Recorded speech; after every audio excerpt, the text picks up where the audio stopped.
TER.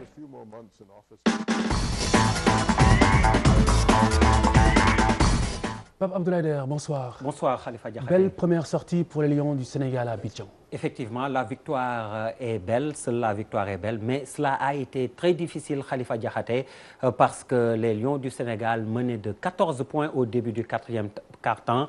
Score final 72-70. Alors, pour plus de précision, nous allons à Abidjan avec notre envoyé spécial Cheikh Tidiane Diaw. Bonsoir. Bonsoir, Papa Abdoulaye Der. Alors, qu'est-ce qui explique... vous l'avez dit. Alors? Oui.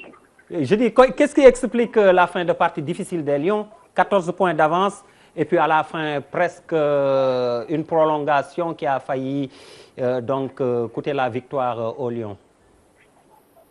Oui, une prolongation qu'on a échappé de justesse. Les Lions du Sénégal donc ont une belle frayeur à l'entame de cette compétition. Comme vous l'avez dit, ils ont mené de 14 points à la fin du troisième quart-temps. La victoire leur tendait les bras, mais les Lions se sont compliqués eux-mêmes la tâche. Il faut l'avouer également face à une très belle équipe égyptienne qui aura donné du fil à retordre à cette équipe du Sénégal. Alors, l'entraîneur, en conférence de presse, a dit tout simplement que ces joueurs n'ont pas été constants dans l'effort.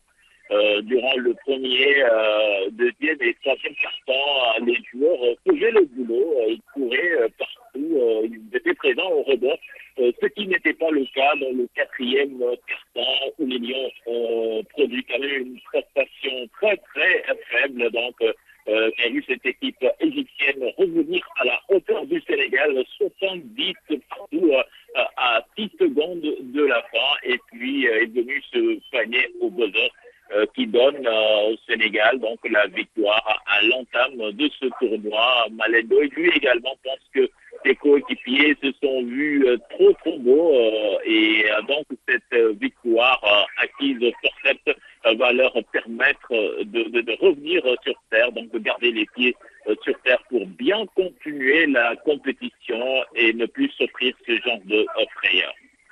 Alors, Cheikh Tidiane Diaw, merci. Nous vous retrouvons juste après cette édition pour le journal de l'Afrobasket. Passionnant, la balle au panier, parce que, comme je disais, à quelques secondes près, le Sénégal jouait des prolongations, Khalifa Diakhaté. Sans doute à cause de l'absence d'un meneur, vraiment, comme on en parlait la dernière fois. Oui, mais également, je pense que l'important, c'est de monter en puissance dans un tournoi, et c'est ce que nous a confié le champion d'Afrique 97, Matar Ndiaye. Dakar, mais l'équipe n'a pas de vécu. Maintenant, je crois que le championnat d'Afrique, les premiers matchs seront déterminants pour avoir ce vécu. Et je crois que ce qui est important, c'est d'essayer d'aborder ces matchs, d'essayer de les gagner d'abord, mais surtout de monter en puissance quand il le faudra, quoi. Parce que le premier tour du championnat d'Afrique est un tour qualificatif. Tout le monde va se qualifier pratiquement. Et sauf catastrophe, je crois qu'on se qualifiera pour le premier tour, pour le deuxième tour. C'est après que l'élimination directe commence. Et c'est là où on a besoin que l'équipe vraiment se sente bien, que l'équipe monte en puissance, que tout soit au point, quoi. Parce qu'après un match, tu sors. Voilà, c'est surtout ça le truc, quoi. L'élimination directe, elle ne pardonne pas. Toujours dans ce groupe-là, Côte d'Ivoire vient de battre l'Algérie, 64-47 pour les éléphants. En ce moment même, l'Angola mène devant le Cap-Vert dans le duel lusophone. Et puis, pour terminer, Mame Fatou Ndoye à l'honneur à Bargny. Une école de foot porte son nom. Le baptême, c'était samedi. À tout seigneur, tout honneur, une école de football porte désormais le nom de notre consoeur Mame Fatou Ndoye. Avec les études, on est obligé à chaque fois d'aller dans les écoles pour voir les enfants, parce que c'est tellement difficile. Le comportement d'un footballeur dans l'environnement, surtout ça, on va aller vers les enfants. Et on a 66 élèves actuellement dans l'école de football Mame Fatou. Dans l'avenir, je veux transformer l'école en centre de formation. Parce qu'actuellement, nous sommes une école de football. dans l'avenir, on veut le transformer en centre de formation. Les habitants de la dite commune se réjouissent d'une telle initiative qui, selon certains, est venue à point nommé. C'est venu au bon moment, où le football bargnois pendant 2 ou 5 ans est inerte, faute d'enceinte ou de stade.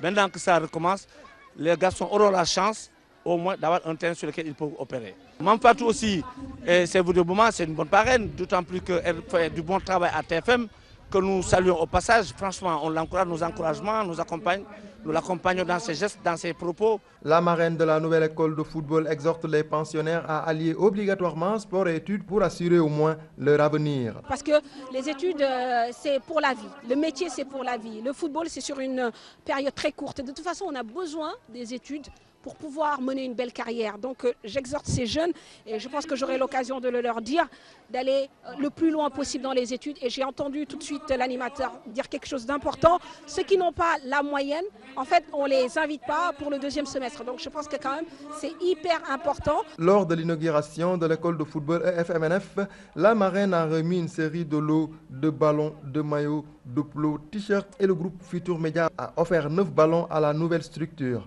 Pour clore la manifestation, en Terre-les-Boues était au menu d'Indaourabine et d'Igoumbé. Sympathique cérémonie, encore nos félicitations à Mame Fatou Ndoye Khalifa.